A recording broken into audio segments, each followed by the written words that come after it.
त्यानंतर मी विनंती करतो शिवसेना पक्षप्रमुख मान्य उद्धवजी ठाकरे साहेब हे आपल्या सर्वांना संबोधन करणार। छत्रपती शिवाजी महाराज की जय भवानी। गेल्या आठवड्यापासून मी महाराष्ट्रामध्ये फिरतोय आणि मी त्याचं स्वरूप असं ठेवलंय की कुटुंब संवाद। मी माझ्या कुटुंबाशी बोलायला आलेलो आहे। मी महाराष्ट्रातील जनतेला धन्यवाद द्यायला आलेलो आहे, कारण मी मुख्यमंत्री असताना फेसबुक लाईव्हच्या माध्यमातून आपल्याशी संवाद साधत होतो आणि संवाद साधता साधता आपलं एक वेगळं नातं निर्माण झालं। कोणाचे भाग्यात नसेल असं एक वेगळं भाग्यच मी म्हणेन मला लाभलं, आणि ते म्हणजे सगळे महाराष्ट्रातली जनता मला आपल्या कुटुंबातील एक सदस्य मानायला लागले। म्हणून मी सुरुवात करताना जेव्हा मी माझ्या बांधवांनो भगिनींनो आणि मातांनो म्हणतो ते केवळ शाब्दिक नाही तर ते हृदयातनं आलेलं नातं आहे। कुटुंब संवाद म्हटल्यानंतर साहजिकच आहे कुटुंबाची काळजी घेणं। कोरोनाच्या काळामध्ये माझं कुटुंब माझी जबाबदारी ही एक संकल्पना आपण राबवली होती, त्याला सगळ्यांनी आपण साथ दिली, सोबत दिली। आता कोरोना नाहीये, पण एक वेगळा व्हायरस आपल्या देशामध्ये फैलावतोय। कोणता तुम्हाला माहितीये? एकाधिकारशाहीचा, हुकुमशाहीचा व्हायरस आहे। आणि जो एक नियम कोरोनाच्या बाबतीत होता, कोरोनाच्या बाबतीत काय होता? मास्क लावा, हात धुवा आणि 2 हात लांब राहा। तसं मी तुम्हाला सगळ्यांना आवाहन म्हणजे विनंती करायला आलोय की हा जो हुकुमशहाचा व्हायरस आहे त्याच्यापासून 2 हात लांब राहा आणि हात धुवण्याच्या मागे लागा, पण त्याला आपल्याला या महाराष्ट्रामध्ये संपवून टाकायचं। भारतीय जनता पक्ष आणि RSSचे जे निष्ठावंत कार्यकर्ते आहेत त्यांना आज एक मोठा धक्का बसलेला आहे। नेहमी काय म्हणतात की शिवसेनेतून कोणी तिकडे गेला की शिवसेनेला धक्का, काँग्रेसमधून गेले की काँग्रेसला धक्का, राष्ट्रवादीतून गेले की राष्ट्रवादीला धक्का।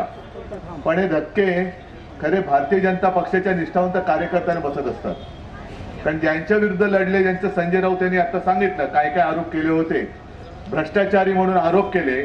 एक भ्रष्टाचारी भाजपामध्ये आला, हा भाजपला मोठा धक्का आहे, भाजपला धक्का आहे। आम्हाला धक्का नाही हा, महाविकास आघाडीला बिलकुल नाही, ना काँग्रेसला, ना राष्ट्रवादीला आणि शिवसेनेला तर नाहीच नाही, कारण शिवसेना ही इतरांना धक्के देत आलेली आहे।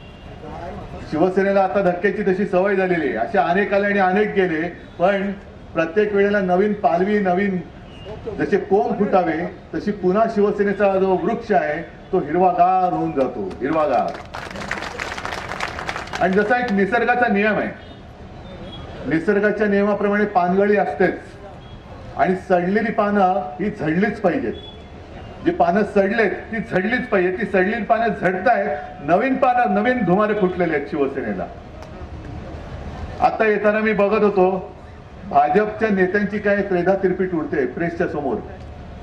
एक नेते आहेत दिव्य, त्यांचं नाव घेण्याच्या पण लायकीचे नाही असे ते नेते आहेत, आणि त्यांना विचारलं अशोक चव्हाणांच्या प्रवेशाबद्दल की देवेंद्र फडणवीसांनी यांचा उल्लेख डीलर म्हणून केला होता, आता तुम्ही डीलरला लीडर केलं का?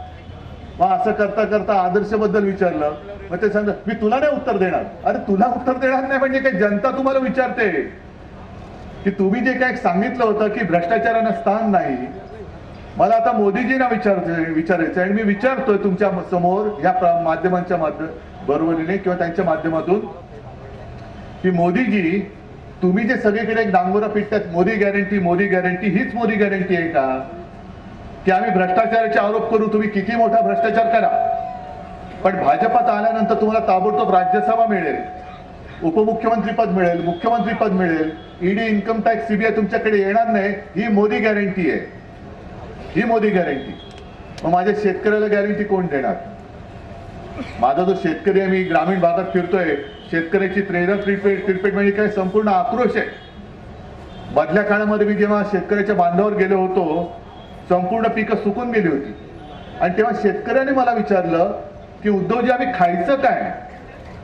आपण म्हणजे हे सुद्धा तसं शहर आहे, मी तर शहरी बाबूच आहे, आपल्याकडे दुकानामध्ये धान्य मिळतं, पण ते धान्य शेतकरी तिकडे घाम गाळतो, रक्त आटवतो आणि ते जे काय त्या मातीतून सोनं पिकवतो म्हणून आपल्याला ते मिळतं आणि म्हणून आपण ते खाऊन जगू शकतो. जो आपल्याला जगवतो तो शेतकरी मला विचारत होता की उद्धवजी आम्ही आता खायचं काय, कारण आमच्या डोक्यावरती कर्ज आहे. शेती गहाण टाकले, घर गहाण टाकले, बैलजोडी गहाण टाकले, काही वेळा तर पत्नीचं मंगळसूत्र गहाण टाकण्याची वेळ येते. पूर्वी तर मी असेही फोटो बघितलेत की बैल सुद्धा गहाण टाकल्यानंतर नांगराला स्वतः शेतकरी किंवा त्या शेतकऱ्याची पत्नी ती जुंपून घेऊन शेत नांगरते. आणि 2 दिवसापूर्वी मराठवाड्यामध्ये त्या पलीकडच्या भागात नांदेड वगैरे परिसरात अवकाळीचा फटका बसला ना. मग अशोकरावांनी शेतकऱ्याच्या बांधावर जायला पाहिजे होतं का मोदीच्या दारामध्ये जायला पाहिजे होतं? कुठे जायला पाहिजे होतं? बांधावर जायला पाहिजे होतं ना, बांधावर जायला पाहिजे होतं. पण हे गेले मोदींच्या दारात. बरं, मी जे काही टीव्हीवरती आता येताना बघत होतो त्यांनी असं सांगितलंय, कारण मी पूर्ण प्रेस कॉन्फरन्स ऐकलेली आणि ऐकण्याच्या लायकीची पण नव्हती. खाली ते स्क्रोल चालतात ना, ते वाक्य येत होतं की मोदीजींचं स्वप्न पूर्ण करण्यासाठी आम्ही ऐकतो मोदीजी फक्त 3च तास झोपतात. 3 तासामध्ये त्यांना स्वप्न पडतात कधी? आणि पडलेली स्वप्न तुम्हाला कळतात कशी? झोपतात ते. आणि स्वप्न एक म्हणजे ज्याचं स्वप्न ते त्याने पूर्ण करायला पाहिजे. ज्याला स्वप्न पडतं तो पूर्ण करणार नाही, तर त्यांची स्वप्न तुमच्या स्वप्नात कशी येतात? पण हे सगळेजण, कारण आज प्रेस कॉन्फरन्स म्हणजे हर्षवर्धन पाटील पण होते तिथले त्या इंदापूरचे. त्यांचं 1-2 वर्षापूर्वीची एक कार्यक्रमातलं भाष्य आहे की मी भाजपात आलो, आता ईडी बिडी काय नाही बघा, मस्त झोप लागते. आता आहे ना स्वप्न पडायला लागली. आता माझा विचार आहे की अशोकरावांना कधी फोन केला तो विचार, अशोकराव जागेत की झोपलात? कारण झोप उडाली होती यांची मध्ये. आता झोपण्यासाठी भाजपामध्ये गेलेले. तर ही अशी जी काही लोक आहेत. आणि मुद्दा काय येतो की स्वप्न कोण बघताय? मोदीजी. गेले 10 वर्ष स्वप्न बघतायत आणि मोदींचं स्वप्न 10 वर्ष झाली तरी अजून पूर्ण होत नाही. मग मोदीजींना सुद्धा मला विचारायचं की का हो, तुमचं स्वप्न पूर्ण करायला भारतीय जनता पक्ष पुरेसा नाही का? भारतीय जनता पक्षाची ताकद नाही का की तुमचं स्वप्न पूर्ण करावं? म्हणून तुम्ही दुसऱ्यांचे पक्ष फोडतायत का? की अरे आमच्या नेत्याला स्वप्न पडतायत, आम्ही नालायक लोक आहोत, तू ये म्हणजे स्वप्न पूर्ण येईल. हे असं यांचं नाकर्तेपणा चाललेलं आहे. आणि तुमचा नेता स्वप्न बघतोय पण माझ्या शेतकऱ्याची झोप उडाले, तो झोपू शकत नाही. स्वप्न तर दूरच राहिलं, त्याच्या दारावरती सावकार येतो, बँका येतात, जप्तीची नोटीस लावतात, त्याची झोप उडालेली आहे, तो आत्महत्या करतोय. त्याचं घर कोण सांभाळणार? नुसतं तुमच्या नेत्याची स्वप्नपूर्ती करायची म्हणून तुम्ही एक तर तुमच्यात लायकी नाही, भाजपमध्ये लायकी नाही, कर्तृत्व नाही, म्हणून तुम्हाला दुसऱ्याचे पक्ष फोडावे लागतात. माझी शिवसेना तुम्ही फोडली, पक्ष चोरलात, पक्ष फोडलात, राष्ट्रवादी फोडली, आता अशोकरावला फोडले, नितीश कुमारला फोडला. तिकडे ते जयंत चौधरी म्हणजे चरण सिंग आपले पंतप्रधान होते, त्यांना भारतरत्न दिलं. त्याच्यानंतर स्वामीनाथन, ज्यांनी हरित क्रांतीचे जनक, स्वामीनाथन आयोग जो होता त्याचा अहवाल, त्याची शिफारशी हे लागू नाही करत, पण स्वामीनाथन यांना भारतरत्न, चरण सिंग यांना भारतरत्न. आणि आज दिल्लीच्या वेशीवरती जी काय एक धुमशान चालू आहे, हे चॅनलवाल्यांची दाखवण्याची हिंमत नाही, कारण यांचे सगळे मालक तिकडे करायची त्यांच्यावरती दबाव असेल, काही चॅनल दाखवत असतील. पण मी तुम्हाला मुद्दामून सांगतोय, तिकडे हजारो लाखो शेतकरी आपल्या दिल्लीत, आपल्या हक्काशी दिल्ली, आपण काय म्हणतो दिल्लीवरती, दिल्लीच्या तख्तावरती आम्ही भगवा फडकू, ते दिल्लीचं तख्त. त्या दिल्लीच्या वेशीवरती लाखो शेतकरी जमले. दिल्लीमध्ये जायचंय, गृहमंत्र्यांना भेटायचंय, पंतप्रधानांना भेटायचंय. का भेटायचंय?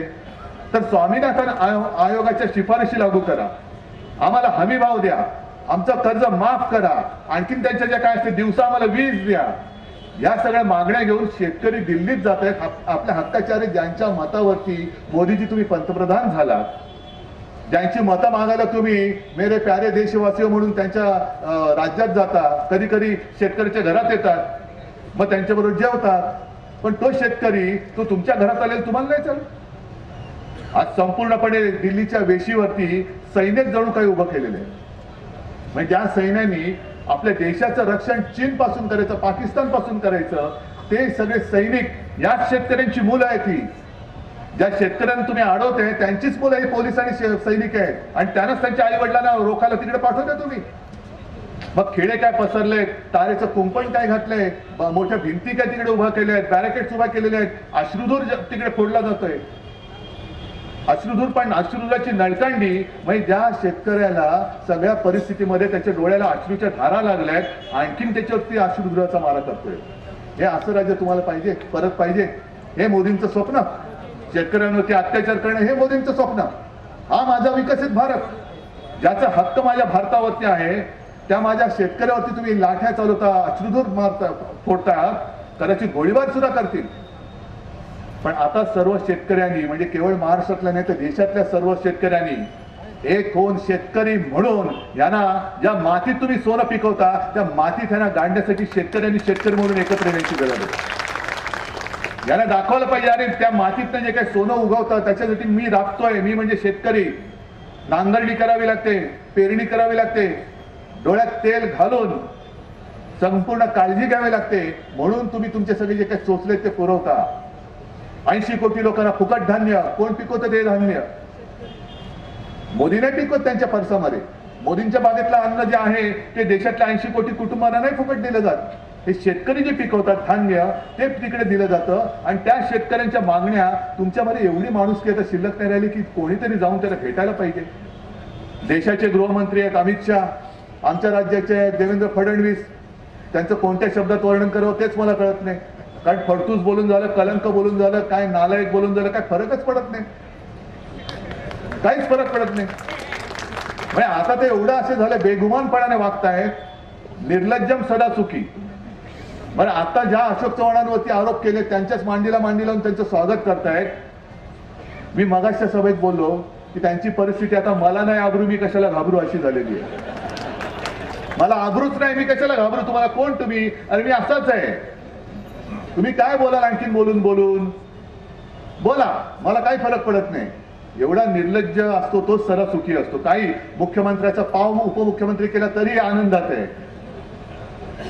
आणि नितीन गडकरी जी बोलले की इकडे जो निष्ठेने काम करतो त्याला महत्व नाहीये, हे खरं आहे. हे आता कळेल. यांना अशोक चव्हाण जेव्हा राज्यसभेवरती पाठवतील, एक तर मिंद्याला डोक्यावरती बसवलं मुख्यमंत्री, ज्या अजित पवारांवरती 70,000 कोटींच्या सिंचन घोटाळ्याचा आरोप स्वतः मोदींनी केला होता, ज्या अशोकरावांवरती आदर्श म्हणजे ज्या शहीद झालेले आहेत त्यांच्या कुटुंबियांचा अपमान करणारा म्हणून ज्यांनी वर्णन केलं होतं, त्या अशोकरावांचा तुम्ही प्रवेश घेतलेला आहे. या अशा सगळ्यांना डोक्यावरती बसवल्यानंतर खरंच आहे, जे भारतीय जनता पक्षाचे कडवट कार्यकर्ते आहेत, निष्ठावंत कार्यकर्ते आहेत, त्यांना हा धक्का आहे. अरे मी कोणासाठी काम करतोय? हे असे उपरे घेणे म्हणजे पक्षाची वाढ नाहीये, पक्षाला आलेली सूज आहे. ही सुजलंय, भाजप सुजलाय, सत्तेच्या मस्तीने सुजलाय. ही मस्ती तुम्हाला उतरावी लागणार आहे. आणि म्हणून मी जे काय संवाद दौरा करतोय की तुम्ही माझे कुटुंबीय आहात, माझ्या कुटुंबाला मला सावध करायला पाहिजे की अरे बाबांनो बघा, उद्या कदाचित काय आता मोदीजी वारंवार महाराष्ट्रामध्ये येत आहेत. अगदी या 19 तारखेला सुद्धा शिवनेरीला येणार असं कळलंय. आणि नुसतं शिवनेरीला नाही तर आपण मुंबईमध्ये आल्यानंतर आपल्याला कळेल की जो एक कोस्टल रोड आपण करतोय, होय ते माझं स्वप्न होतं. मुंबई महापालिकेच्या पैशाने तो करते आहे, अर्धवट आहे अजून. पण एका बाजूचा रस्ता त्याचं घाईघाईने लोकार्पण करायला मोदीजी हे मुंबईत येणार आहे. म्हटलं एका अर्थाने बरं आहे, कारण मोदीजींचं स्वप्न वेगळं. पण किमान उद्धव ठाकरे जे बोलतो ते करून दाखवतो याची साक्षी द्यायला पंतप्रधान स्वतः येत आहेत, हे माझ्यासाठी अभिमानाचं काम आहे. आणि अशी जळणारी माणसं नाही होत. कोणी का उद्घाटन करा, कारण जनतेसाठी आम्ही केले. तो काय माझा खासगी मालमत्ता नाहीये ती कोस्टल रोड, पण आम्ही महापालिका म्हणून ते केलेलं आहे. याच्यामध्ये केंद्राचा एक पैसा नाहीये, राज्याचा नाहीये, पण तुमच्या हस्ते तुम्ही पंतप्रधान आहात. आम्हाला अभिमान आहे, देशाचा पंतप्रधान आम्ही पूर्ण केलेल्या स्वप्नाचं उद्घाटन करायला येतोय. ही चांगली गोष्ट आहे. तर हे असे वारंवार येतील आणि तुम्हाला पण काहीतरी भूलथापा मारून निघून जातील. तुम्ही सगळ्यांनी आता तुम्ही जिथून आला तुमच्या गाव वाड्या वस्त्या पाड्यांमध्येही जागृती करायला पाहिजे. खास करून महिलांना मी सांगतोय, कारण महिला काय होतं, महिलांना पटकन काही आश्वासन दिलं का त्या बिचारा बोलतात अरे हे बरोबर आहे बाबा, हे द्यायला पाहिजे, असं केलं बरोबर आहे. 50% आरक्षण मिळते आता, या वर्षी मिळणार आहे, पुढच्या वर्षी मिळणार आहे, नाही कधीतरी मिळेल, तुमच्या नातीला किंवा तिच्या नातीला कधीतरी मिळेल. हे अशी त्यांची स्वप्न, अशा त्यांच्या भूलथापा. पण महिलांसाठी ज्या काही योजना आहेत, उज्ज्वला योजना असेल, स्त्रीधन असेल, आणखीन काय असेल, गावामध्ये विचारा प्रत्येक जणीला की तुला घरामध्ये उज्ज्वला योजनेच्या माध्यमातून किती सिलेंडर मिळाले. दरवर्षी 2 कोटी लोकांना आम्ही रोजगार देऊ. तुम्ही सगळ्यांनी एकमेकाला विचारायचं गावागावामध्ये, पंतप्रधान मोदींनी जे 14 साली जाहीर केलं होतं त्या 2 कोटीपैकी बाबा तुझा नंबर लागला का रे. आपल्या गावामध्ये, आपल्या जिल्ह्यात, आपल्या तालुक्यामध्ये केंद्र सरकारच्या माध्यमातून नवीन रोजगार आला का रे. म्हणजे एक तर नवीन रोजगार येत नाहीये आणि महाराष्ट्रामध्ये जे उद्योगधंदे होते ते हे गुजरातला घेऊन जात आहेत. हे सगळं म्हणजे मुंबईतलं डायमंड मार्केट जे होतं ते गुजरातला, फिल्मफेअर गुजरातला, आणखीन काय गुजरातला, क्रिकेटची मॅच गुजरात. आता असं सगळे म्हणतात, तुमचं मला मत माहिती नाही, पण जर ती मुंबईत झालं असतं तर आपण जिंकलो असतो असं म्हणतात. बाबा तुमचं काय मत आहे. कारण त्या स्टेडियमचं नाव काहीतरी, त्याला पण काहीतरी शब्द होता, नाही मला माहिती नाही, असं लोक म्हणतात.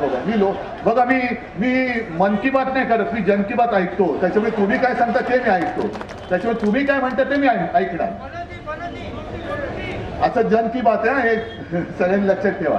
तर ही अशी जी काय तुम्ही आता म्हणालात ती देशाच्या मागे लागलेली आहे, ती गाडून टाकणं आणि त्याच्यासाठी सावध राहा सांगायला मी आलो होतो. आणि मला खात्री आहे ज्या एका ईर्षेने, जिद्दीने आणि आपुलकीने तुम्ही आलात, याचा अर्थ असा की इकडे पंतप्रधान येऊन किती त्यांनी गॅरंटी दिली तरी सुद्धा तुम्ही भुलणार नाहीत.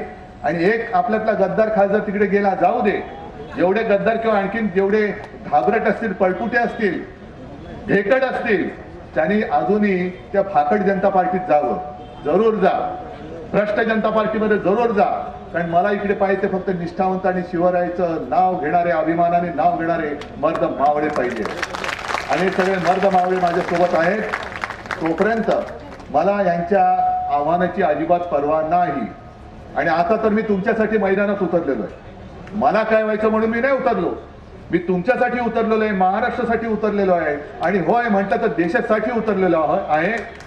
कारण देश वाचला पाहिजे, महाराष्ट्र वाचला पाहिजे, माझा शेतकरी जगला पाहिजे, माझ्या माता बहिणी जगल्या पाहिजेत आणि त्यात सुद्धा लोकशाहीच जगल्या पाहिजेत. आणि त्या तशा जगवण्यासाठी मी मैदानात उतरलोय. फक्त आपले आशीर्वाद मजबूतपणाने पाठीशी ठेवा. बाकी काय पुढचं आहे ते मी सगळं उत्तर द्यायला मी समर्थ आहे. धन्यवाद. जय हिंद, जय महाराष्ट्र.